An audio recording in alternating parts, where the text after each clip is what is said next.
সততার জন্য এবং আপনাদের সকলকে জনগণের কল্যাণের জন্য যা যা করা প্রয়োজন আপনারা সেই কাজগুলি করবেন। কেডিএর চেয়ারম্যান হিসেবে দায়িত্ব গ্রহণ করলেন শফিকুল আলম মনা।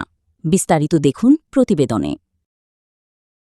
খুলনা উন্নয়ন কর্তৃপক্ষের কেডিএ চেয়ারম্যান হিসেবে আজ মঙ্গলবার আনুষ্ঠানিকভাবে দায়িত্ব গ্রহণ করেছেন খুলনা মহানগর বিএনপির সভাপতি অ্যাডভোকেট এস.এম. শফিকুল আলম মনা।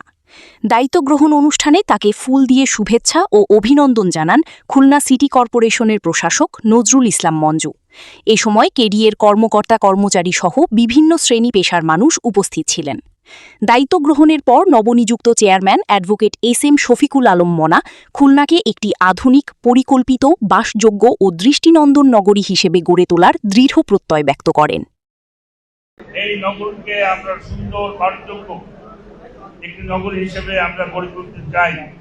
এই জন্য আপনাদের সহযোগিতা প্রয়োজন। এই কেডিএ একটি জবাবদিহিতামূলক প্রতিষ্ঠান হিসেবে গড়ে উঠুক, সাধারণ মানুষের কাছে দায়বদ্ধতা থাকুক। কেডিএর কর্মকর্তা কর্মচারীদের মনে রাখতে হবে, জনগণ আমাদেরকে এখানে পাঠিয়েছেন এই কারণে যে আমাদের সকলের অ্যাকাউন্টেবিলিটি থাকতে হবে। আমরা যদি অ্যাকাউন্টেবিলিটি আমাদের না থাকে, আমরা যদি জবাবদিহিতার আওতায় না আসি, তাহলে আমাদের এই প্রতিষ্ঠানগুলি ধীরে ধীরে ধ্বংস হয়ে যাবে।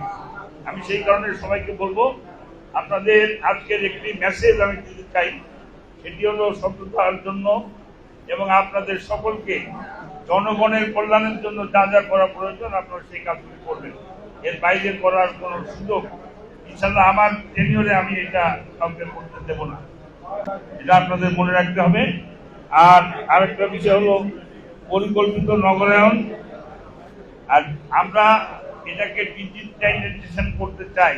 আমরা চাই এটি আরো আধুনিক হোক, আধুনিকভাবে আধুনিক প্রযুক্তির সাথে, বর্তমান প্রজন্মের যে প্রযুক্তি, এই প্রযুক্তির সাথে কেডিএকে সামনের দিকে এগিয়ে নিয়ে যাওয়ার জন্য আমরা পরিকল্পনা গ্রহণ করতে চাই।